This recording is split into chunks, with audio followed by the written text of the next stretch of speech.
احترامات په دې هیله چې د صحت او عافیت جامې فرتم لرئ او خوشحالي مو پر برخه وي. په دې ویډیو کې غواړم تشریح کړم چې TFSL او د یو چا سیګنل څنګه کولی شو وایخلو یا یې تعقیب کړو.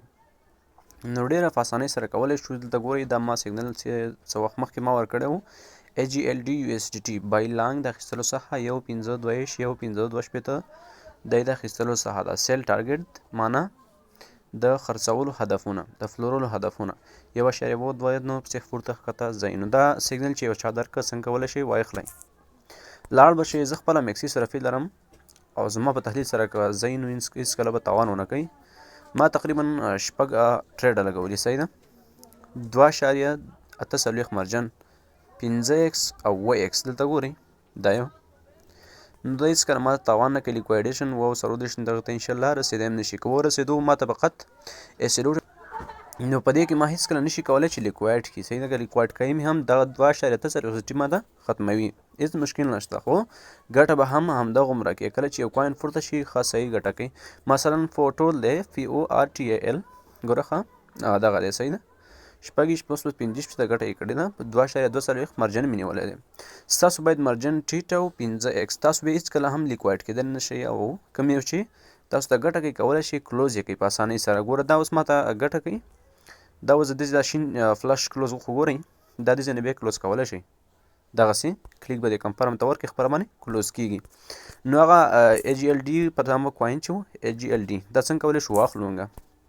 دلته به راشئ. که چېرته ستاسو USDT لومړی خو یې والټ ته راوړئ. که چېرته ستاسو USDT په سپاټ برخه کې وي. صحیح ده. 0.05 په سپاټ برخه کې دي خو دا نه دي.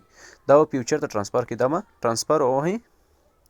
دلته په پاس سپاټ کې لاندې و فیوچر کې چېرته USDT تاسو سره په سپاټ کې وي آل به انتخاب کړئ. صحیح ده. آل خو زه نه غواړم ویلېږم که چېرته تاسو غوښته ټرانسفر. صحیح ده. دغه نه کولی شئ تاسو ټرانسفر کوئ فیوچر ټریډ ته. صحیح ده. کله چې تاسو دلته ټرانسفر کړه نو دې ساحې ته به راوړئ. دې ساحې ته کله راوغوښتئ دلته باید سرچ کې ولیکئ AGLD کوم څه په نامه کوین و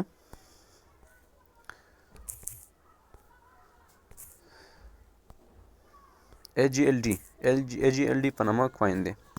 دلته به دلته سرچ کې ولیکئ چې AGLD دا اوس ګوره راورسېدو راوغوښتو. صحیح ده. هلته یې قیمت څو دی. دغه سیګنل ما ډېر مخکې ورکړی و بای لانګ 1.52 دا ته وایي چې په 1.52 دغه قیمت کې کوو وایخله. اوس په څو کې دی 1.52 نه بلکې 1.2 کې دی. صحیح ده. نو دا به که دغه قیمت کې و صحیح ده دا چې داسې راولي دغه نه 0.5% مې راوستو مطلب 0.5%. دلته ما څه ګورې مرجن چې دی 38.15 دی. صحیح ده.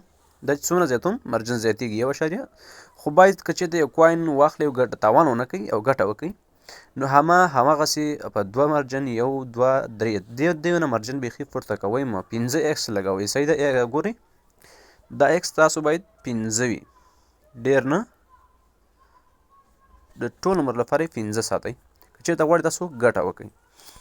نو ګوره دا سیګنل ما ورکړی و اب تېره ورځ DATA چې دا په ټول مارکیټ راوغورځېدو او تاوان کې شي ټول. خو ډېرو ملګرو x هم جیګ لګولی خو ما نه خدای کې x جیګ لګېدلی 2x 5 ونه ډېر نه لګوم خو ما مرجن بیخي کم استعمال کړی. زه ګوره لیکوایډ شوی نه یم خو ډېر ملګري لیکوایډ کړه ختم یې کړه او دا ګوره دا سر $2.5 منفي اوس هغه د ښکته پورته روان دی بېرته مثبت کېږي. باوري یم چې مثبت کېږي. دا دغه صفرېدی کم یو چې درته ګټه کوله بس تا فلش کلوز تا پسې یو کلوز کوئ. بیا ما ته میسج کوئ که چاته د سیګنل ضرورت ورسره نه و په هغه ساعت باندې زه بس وړوکی شان سیګنل ګورم چې تاسو یې واخلئ. کم نس کم 15 سیګنل 9 سیګنله او دغه نمایي په ځان سره پرېږدئ چې ټول لیکوایډ نه شي. صحیح ده. او بعضې وخت به مارکیټ ډېر غورځي. مارکیټ د چا د پلار نه دی چې 100% پوهي چې دا پورته ځي یا ښکته ځي. تحلیل له مخې بیا کولی شي. صحیح ده. او زه هم کوشش کوم په ګروپ کې 2 دا سیګنل د ورځې ورکړم په پوره تحلیل سره. نو انشاءالله موږ تعقیب کوئ دغسې کولی شئ چې ګټه وکړئ. نو باید تاسو همدغسې نور خو انشاءالله پوه شئ چې څنګه کولی شئ د یو شخصیت یا د یو ایډماین په ګروپ کې دغه سیګنل واخلئ. نور نو ښه وخت ښې شیبې. که ویډیو مې خوښه شه لایک او کمنټ مه هېروئ. وسلام.